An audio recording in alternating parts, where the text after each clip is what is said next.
It was the kind of place that looked like a dream. Sunlight dripping through palm trees, waves folding gently against white sand, and colorful villas perched like jewels on the edge of a turquoise sea. Travelers came from around the world to rest there, to escape the burdens of their lives and taste a slice of paradise. The brochures promised safety, luxury, and peace. The staff smiled with rehearsed warmth, and for a time, guests believed they had stepped into a world untouched by cruelty. But paradise has always been a mask, and behind its painted surface, shadows stirred. What began as whispers among staff and nervous glances from locals soon unraveled into a story so terrifying that death itself seemed merciful compared to the truth. The first signs were small.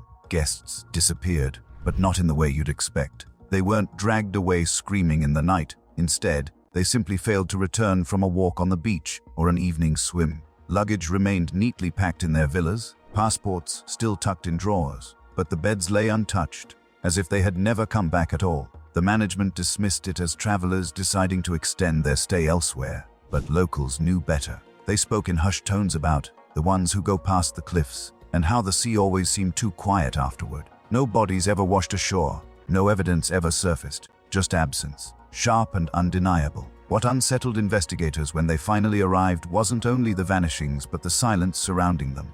Hotel staff avoided eye contact, their smiles cracking when asked too many questions. One housekeeper, trembling, whispered that sometimes she heard screams carried on the wind at night, not from the ocean, but from somewhere inland, deep in the trees. A gardener claimed he found footprints leading away from the villas toward a fenced-off section of the property, but when he reported it, he was told to never mention it again if he valued his job. Guests began to notice things too. The food tasted strangely bland, as if ingredients had been swapped at the last moment. Some reported waking in the night to see faint lights flickering in the forest, like lanterns carried in a hidden procession. A young couple swore they saw a figure standing just beyond the tree line at dusk, tall and motionless, watching. When they tried to point it out to others, the figure was gone. The couple checked out the next morning without explanation. The Paradise Resort had been built on land that locals had long avoided. Generations before, there were stories of rituals held in the cliffs and caves. Ceremonies meant to appease something ancient, something that fed not on offerings of fruit or gold, but on people. Those who tried to speak of it were dismissed as superstitious. But the warnings had been real. The land takes what it is owed. When developers purchased the property decades later, they ignored the legends, smoothing them over with pools, spas, and painted walls. But legends have roots, and roots can grow beneath even the finest foundations. As more guests vanished, a horrifying discovery brought the truth into the light. Beneath one of the villas, hidden behind a false wall in the basement, investigators found a tunnel leading deep underground. The air grew damp and heavy the further they went, the walls narrowing until the passage opened into a cavern. There, carved into the stone, were markings that didn't belong to builders but to something older, jagged symbols that spiraled into the rock like veins. In the center of the cavern lay a pit, lined with bones, dozens of them. Human remains, stripped clean, stacked in layers as if they had been deposited over decades. The nightmare wasn't in the beauty of the resort, but in what it concealed. The missing guests hadn't been lost to the sea. They had been taken, consumed by a hunger that the paradise had been built to hide. Locals who dared to speak finally confessed that the disappearances had been happening long before the resort was built. The hotel was just a mask, a distraction for tourists, while the land beneath it demanded sacrifice. Paradise had always been a facade. Behind the sunlight and the waves lay something worse than death, the truth that those who vanished hadn't simply died. They had been offered, piece by piece, to something that never stopped feeding. The dream of escape had led them not to peace, but to a nightmare carved into the very bones of the island. And once you understood that, even standing on the bright sand beneath a blue sky, you could never look at paradise the same way again. The discovery of the underground cavern should have been the end of the resort's lies, but it was only the beginning of the nightmare. When authorities tried to seal the tunnels and recover the remains, the land itself seemed to resist. Machinery broke down without reason, lights failed, and workers complained of dizziness and nausea whenever they stayed underground too long. Some swore they heard voices echoing through the stone, whispers that weren't carried by wind, but came from the rock itself. Others described the sensation of being watched, though the cavern was empty except for the pit of bones. The investigators wanted to dismiss it as fear, as tricks of the mind. Yet every time they returned, they found new markings scratched into the walls, markings no one had seen before. At the resort above, the facade of paradise began to crumble. Guests noticed the sudden tension among staff, the way conversations stopped abruptly when they walked into a room. The resort's advertisements still promised peace, but the atmosphere turned heavy, suffocating. The infinity pool that once shimmered under the sun now seemed eerily still, its water reflecting not joy but unease. Couples who had booked honeymoons cancelled their stays mid-trip. Families checked out in the middle of the night. Yet, despite everything, management insisted nothing was wrong. They replaced missing guests in the logbooks with false entries, changed dates on receipts, and paid off locals who dared to speak up. One night, a storm swept across the island. The wind ripped at the palm trees, and the waves crashed with a violence no one had seen in years. In the middle of the chaos, the power at the resort went out, plunging the villas into darkness. Guests stumbled into the halls, looking for staff, but most of the employees had vanished. A few terrified housekeepers whispered that the storm wasn't natural. They said it came whenever the land was hungry. Lightning split the sky, and for a brief moment, the entire cliffside lit up, revealing figures moving near the fenced-off area of the property. They weren't tourists, and they weren't staff. They carried torches and walked in a line, heading toward the forest where the caverns stretched below. The next morning, when the storm passed, 3 more guests were gone. Their luggage sat untouched, their passports still in their rooms. No sign of struggle, no broken locks, just silence. Security cameras that should have shown the night's events displayed nothing but static during the crucial hours.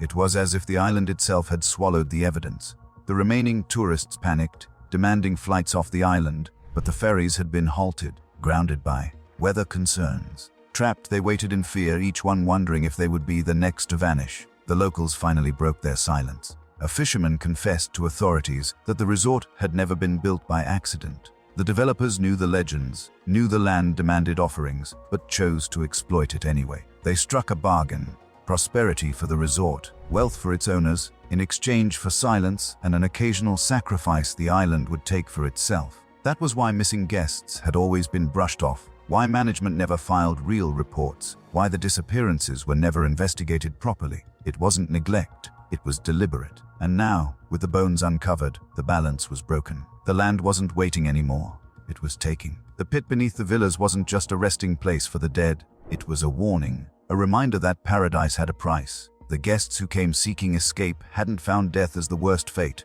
No, the truth was far more horrifying.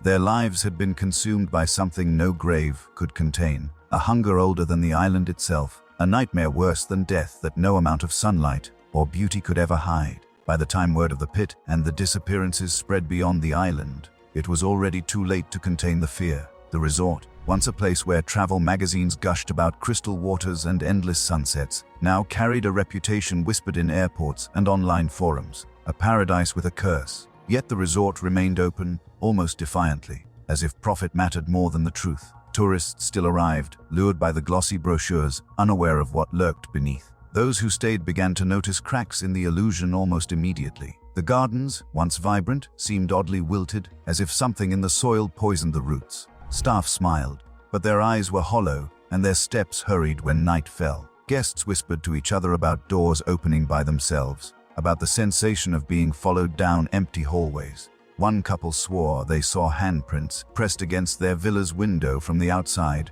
though they were 3 stories up. Another guest reported hearing muffled cries beneath the floorboards at night, like voices trapped just below the earth. The resort owners brushed every complaint aside, but behind the scenes, they were growing desperate. The agreement with the land, the bargain no one dared to say aloud, had been broken when outsiders exposed the cavern. Now the island was taking what it wanted, faster and more violently. Staff confessed in hushed tones that every time the storm clouds gathered over the cliffs, it meant the hunger had returned. And when the lightning lit the trees, they often saw figures moving, not staff, not locals, but shadows that didn't belong to the living.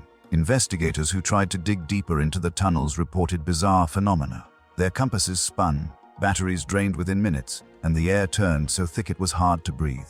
The deeper they went, the more they felt a presence, as though something immense and invisible pressed against their chests, forcing them back. One man returned, babbling incoherently, clutching at his ears as though the stone itself had been screaming. He never recovered. Others simply refused to go inside again. And then came the night when an entire tour group vanished. 14 people, including their guide, failed to return from a short hike along the cliffs. Their belongings remained in their rooms untouched. Search parties scoured the beaches and forests, but no trace of them was ever found. Locals shook their heads and muttered that the land had claimed what it was owed. For the tourists trapped on the island, it was the breaking point. They demanded to leave, pounding on the locked ferry terminal, begging for boats, but storms blocked every escape route. The paradise that once welcomed them had turned into a prison. The truth became undeniable: the island wasn't cursed in the way legends described. It was alive, ancient, and hungry. The resort wasn't just built on top of its secret, it was feeding it, disguising its hunger beneath luxury and beauty. Every villa, every pool, every smiling face was part of the illusion, designed to draw people in. The guests thought they were choosing paradise, but in reality, paradise was choosing them. The most chilling realization of all came from the journals found in the resort manager's office. In shaky handwriting, he described hearing whispers in his sleep, voices promising fortune if he obeyed. He admitted he had ignored missing reports, had lied to families, had even looked the other way when the land demanded more. His final entry ended abruptly: "It's awake. It knows we've seen too much." The page was stained with something dark, and he was never seen again. Behind the facade of paradise, the nightmare had finally revealed its true face. Not just death, but a fate far worse. The guests who vanished weren't buried or mourned. They were devoured by something endless, something that would never stop as long as humans kept coming. And the most terrifying truth was this: no matter how much the world uncovered, the island still waited, smiling in every advertisement, luring the next wave of unsuspecting souls into its hunger. The resort closed its gates after the disappearance of the tour group, but closure didn't mean safety. The owners issued statements about maintenance and renovations, assuring the public would reopen even more luxurious. But the locals knew better. They saw what outsiders couldn't see, that the land itself seemed restless now, as though it had grown used to being fed and would not tolerate silence. Fishermen avoided the waters near the cliffs, claiming the sea there churned without wind, as if something below stirred. Villagers whispered that the cries of the missing could still be heard when the tide rolled in at night. Thin voices carried on the salt air. Despite warnings, officials arrived to secure the area, determined to prove the stories were nothing more than superstition. They brought heavy equipment, planning to seal the tunnels once and for all. For the first few days, their work seemed ordinary. Cement mixers, steel reinforcements, teams descending into the cavern. But one by one, they began to break down. A foreman collapsed without cause, clutching at his chest though his heart showed no signs of failure. Another worker walked into the ocean at dawn and never returned. Tools disappeared, later found bent out of shape, as though wrenched apart by invisible hands. The project was abandoned within weeks, and officials quietly withdrew, leaving only silence and the scent of fear. Meanwhile, the resort's skeleton stood over the cliffs like a ghost. Windows shattered in storms, vines clawed at the once perfect villas, and the infinity pool filled with stagnant rainwater that never seemed to drain. Locals swore the property breathed at night, its walls exhaling in groans and cracks, the sound of stone and wood settling into something unnatural. Tourists no longer came, yet cars were sometimes spotted on the winding road that led there. No one ever admitted to driving them. No one ever saw the passengers leave. One evening, a group of journalists arrived, determined to document what the authorities had hidden. They carried cameras, microphones, and a hunger for truth. At first, they mocked the stories, laughing at the villagers' warnings. But once inside the property, the laughter stopped. Recordings captured voices where none of them had spoken, whispers layered beneath their questions. The cameraman swore he saw a figure crossing behind them, tall and shadowy, but playback revealed nothing. In the cavern, their equipment failed almost immediately, batteries draining, lenses fogging as though the air itself resisted exposure. What they did manage to record showed the pit, but this time the bones were gone. The pit was empty, its floor dark and wet, as though something had climbed out. Only 2 journalists returned to the mainland. Their footage was incoherent, filled with screams, static, and distorted images of walls closing in. They refused to speak about what happened. One of them burned every piece of equipment, convinced it carried something back with them. The other vanished months later, leaving behind only a note: it follows even in dreams. For the families of those who had disappeared, the lack of answers was worse than death. They had no bodies to bury, no graves to mourn. The resort's paradise had swallowed their loved ones whole, leaving nothing but rumors and whispers. Authorities closed the file quietly, labeling it unsolved. But among the locals, the truth was spoken plainly: the land had taken its due, and it would take again. What made the truth more terrifying than death itself was the realization that the resort had never been the real danger. It was only a mask. The danger was the island itself, ancient and insatiable, its hunger disguised behind beaches and sunlight. Death would have been mercy. Instead, those taken were lost to something that consumed not just the body, but perhaps the soul. And though the resort now stood abandoned, the island remained, waiting, smiling through its veil of paradise, ready for the next traveler who dared to step onto its shores. The resort's name was finally scrubbed from travel sites, its glossy brochures recalled, but the whispers refused to die. Tourists who had once dreamed of paradise now traded warnings online, stories that blurred the line between rumor and truth. Some claimed that the airline routes nearest the island experienced strange turbulence, as if the air bent unnaturally above it. Others spoke of boats that passed too close and returned with entire crews sick, their eyes hollow, their voices broken. Yet for every warning, there was always someone drawn to it: thrill seekers, ghost hunters, and the curious who wanted to prove the legend wrong. The island did not resist them, it welcomed them. One such group arrived under cover of night, carrying flashlights and portable recorders, eager to document what remained. They laughed as they approached the resort, its once bright villas now cloaked in vines, its windows yawning black and hollow. But their laughter dimmed when they realized how silent it was. No crickets, no waves crashing, only the heavy stillness of air too thick to breathe. They pressed forward anyway, setting up cameras in the main hall.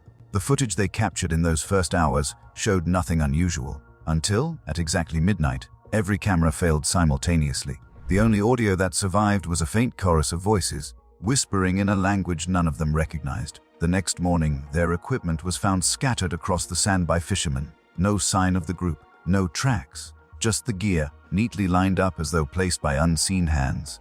The footage, though grainy and broken, spread online within days. Millions watched, pausing at the frames where shadows stretched against the walls at unnatural angles, where reflections in windows didn't match the people standing there. The legend of the paradise that eats went global, feeding the nightmare that had been festering for decades. For the families still grieving lost loved ones, the new attention was both a blessing and a curse. On one hand, the world finally acknowledged what they had endured. On the other, their pain became spectacle. News stations replayed the same images of Hae Min Lee's case, then pivoted to the island, calling it the new unsolved mystery of our time. Strangers debated endlessly online. Was it a cover-up, a cult, or something older, something beyond human explanation? Authorities tried once more to intervene, sending a military team to secure the island. They were professionals, hardened men and women armed with weapons, gear and orders to clear out whatever threat lurked there. But within 48 hours, contact was lost. When a rescue ship finally docked, they found the base camp abandoned. Tents ripped apart from the inside, ration packs untouched, rifles left in the sand as if dropped in mid-run. The only trace was a single journal left behind, its pages filled with frantic handwriting the land watches. It breathes, it waits. The final line, smeared and almost illegible, read, "We aren't fighting a place. We are inside it." Back on the mainland, survivors from years past began to speak in trembling voices. One confessed that she still woke each night at the same time, 3:07 a.m., hearing whispers outside her window, though she now lived thousands of miles away. Another said he couldn't stand mirrors anymore. He swore that when he looked, the island stared back. It wasn't just a location, they insisted. It was something living, something that marked those who had touched it. And so, the truth crystallized into something more horrifying than any death could be. The island didn't simply claim bodies. It claimed pieces of those who entered, carrying their voices, their images, their memories back into the world. The lost were not gone. They were scattered, half alive, lingering in dreams, reflections, and whispers. Death would have been an ending. This was something else entirely, something endless. Behind the facade of paradise lay the kind of nightmare humanity has no defense against. A hunger disguised as beauty, a predator that didn't kill but consumed slowly, leaving fragments behind. The brochures may have been burned, the resort long abandoned, but the island still shimmered under the sun, waiting. And the most terrifying part was this paradise would call again, and someone, somewhere, would always answer. By the time the island was formally declared off limits, its reputation had grown into something larger than a crime scene or a cursed destination.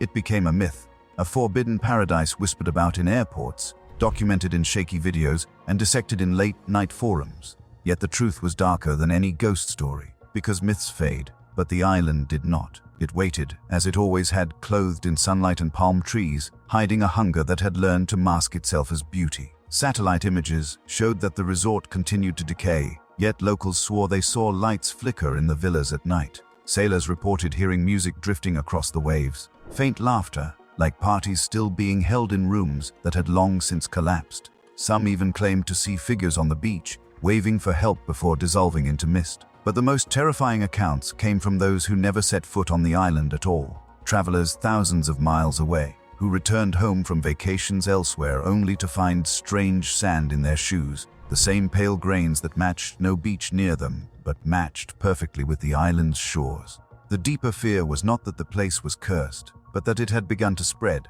Survivors of earlier encounters described waking each night to the sound of waves. Though they lived nowhere near the ocean, others spoke of doors in their homes opening to rooms that didn't exist, windows reflecting palm trees instead of city streets. The island had followed them, or perhaps it had never let them leave entirely. Investigators who revisited old evidence realized something horrifying. The pit of bones once discovered beneath the resort had been empty the last time it was seen. Empty not because the remains had been stolen or moved, but because whatever force fed on them no longer needed to leave traces. It had evolved, grown stronger, feeding on fear itself, reaching out beyond its shores. The island was no longer a place. It had become a presence. For the families of the missing, closure never came. There were no graves, no funerals that felt real. Instead, there were whispers in the dark, photographs where shadows stood too close, voices on phone recordings that belonged to no one in the room. They had lost their loved ones not to death, but to something worse. An endless half-existence, trapped in a paradise that devoured without mercy. Officials stopped trying to explain it. Maps were quietly altered to remove the island. Flights rerouted to avoid its airspace. But erasing it from paper didn't erase it from reality. Sailors still warned each other to steer clear. Divers spoke of hearing screams underwater when currents pulled too close. And every few years, another curious soul disappeared chasing the promise of untouched beauty. The cycle continued, as it always had.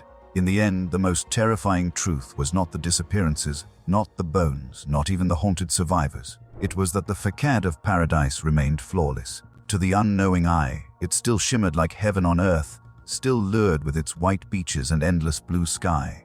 But beneath it all waited a hunger that had no end, no mercy, and no boundaries. And so the story closed with a chilling certainty. Behind the mask of paradise lay a nightmare that could never be buried, a truth far worse than death, because death ends suffering. This was endless. This was being swallowed whole by beauty itself, until even your memory no longer belonged to you, but to the island that wore paradise like a disguise.